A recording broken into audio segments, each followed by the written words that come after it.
Welcome, welcome, welcome. Hey, everybody.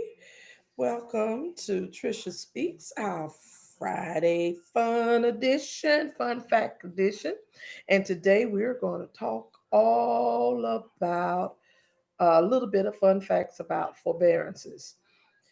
And and the reason we're doing that is because forbearances have become a term that's being utilized quite a bit during this COVID-19 crisis, especially with people who have mortgages. And we want to give some of the do's and don'ts in regard to forbearances for if you have a mortgage, and we want to get that information out to you. It's very, very, very, very, very, very important that you understand as a uh, as a consumer that you understand what a forbearance is. Now, forbearance is an agreement that you generally make with mortgages. It's more commonly talked about as it relates to mortgages, where you agree, where you and the servicer, or the mortgager agree that you're going to make less than the contracted payment. Is permission to make less than the contracted payment. And because this we're in this season where as a uh, consumer, a lot of people with reduced hours and someone unemployed and that's been having hardship and challenges as it relates to this COVID crisis, have had to contact their their servicers rather, and they have had to make agreements that with them, letting them know that I can't make my mortgage this month for whatever reason.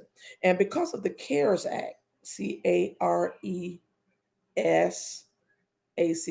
the CARES Act, which was agreed to by Congress and the president to bring relief to um,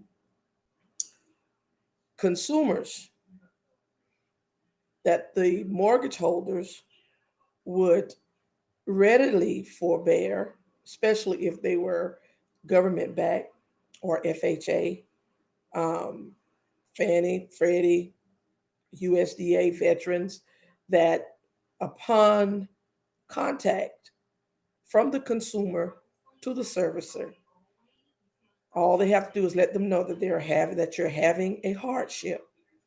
You can then request that you get a forbearance. They will offer you either a 3 month, 6 month, 9 month, or up to a year. And you will not have to, you'll pay either reduced or no payment up to that point. That's a great thing for those that really need it.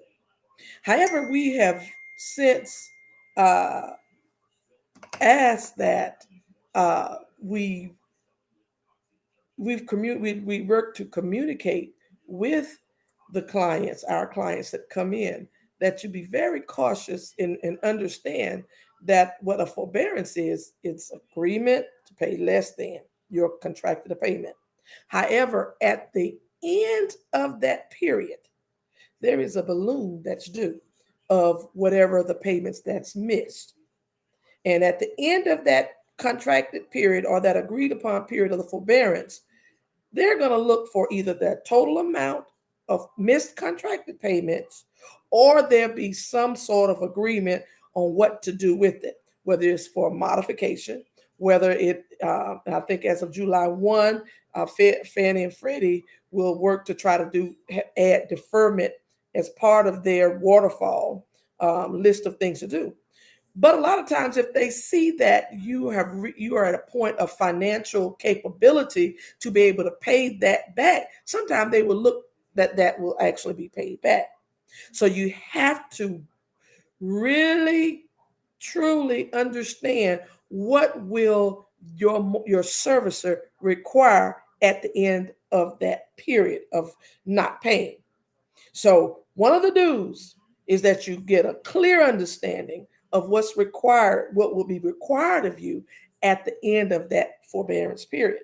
And that if at the end of that forbearance period, even though you may have returned to work, even though you may be back to receiving normal, that if you don't have enough saved up to be able to pay that whole amount, then what would be required for you, the consumer, to do?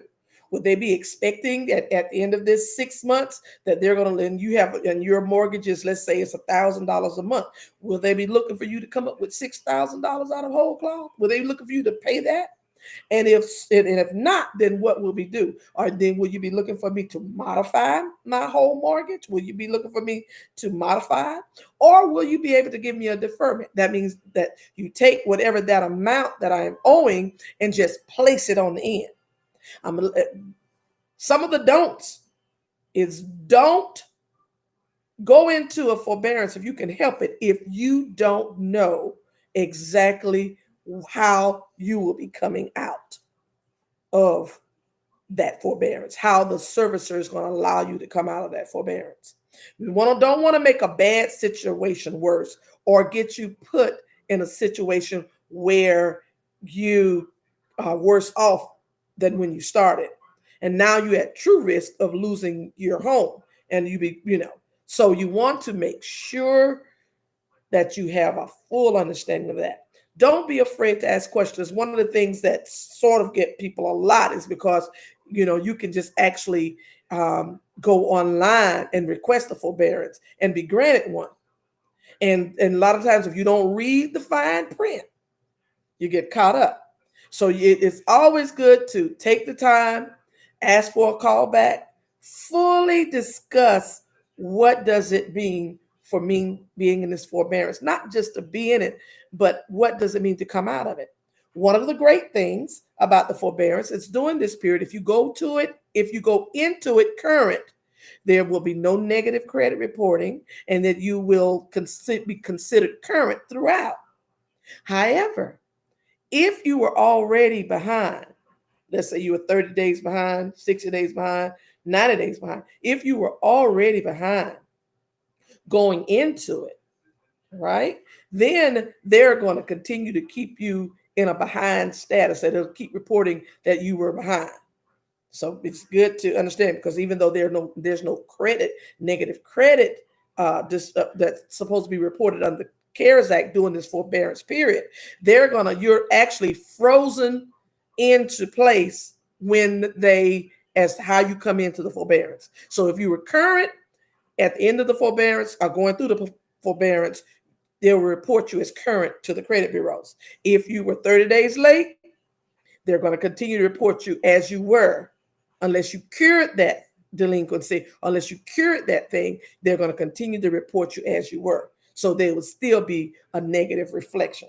I hope you all understand that. That's extremely important that you understand that.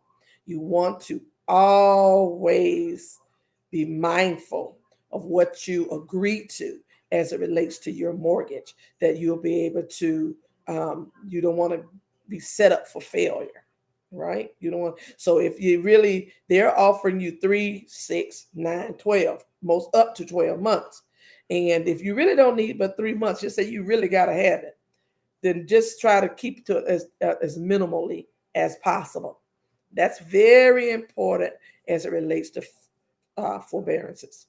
So like I said, today is Friday Fun Facts, and we're just dealing with issues that will help you, the consumer, and when you're dealing with the issues that involve you, your finances, involve you, and the things that's important to you, we want you to go into to be empowered with this little bit of knowledge, this little Friday fact, that as I go into a forbearance, I want to make sure I understand how it will be at the end of it when I come out with this balloon amount that's out there.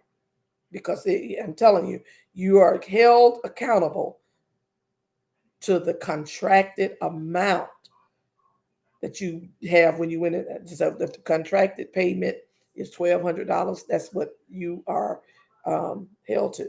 Any payments that's made or not made, it's going to be reflected, and they're going to want to know. See, right now everything is easy, and my caution to all my clients, to anyone that would ask, to anyone that would come, is that you be fully aware of what's required of you, or what will be required of you at the end of it. So that's a great Friday fun fact. I call it Friday facts. I don't know if it's a fun fact, but it's a Friday fact. Understanding forbearances, the do's and the don'ts. If you have any questions, or you want to contact us, you can feel free to email us at Trisha Speaks Success at gmail.com. I have that there, and it'll be in the descriptions at the end of this video. It'll be uploaded. Forbearance do's and don'ts. And for those of you who haven't, please like and subscribe and share our channel. We are growing. We're mastering this new virtual space and trying to bring to you all what you need to be your best advocate, consumer advocate for your to empower you with knowledge, resources, to give you our best. That's what we're there to do. So I want you to have a wonderful, great rest of your day, understanding the forbearance do's and don'ts. I'm Trisha with Trisha Speaks. Okay, have a great day. Goodbye.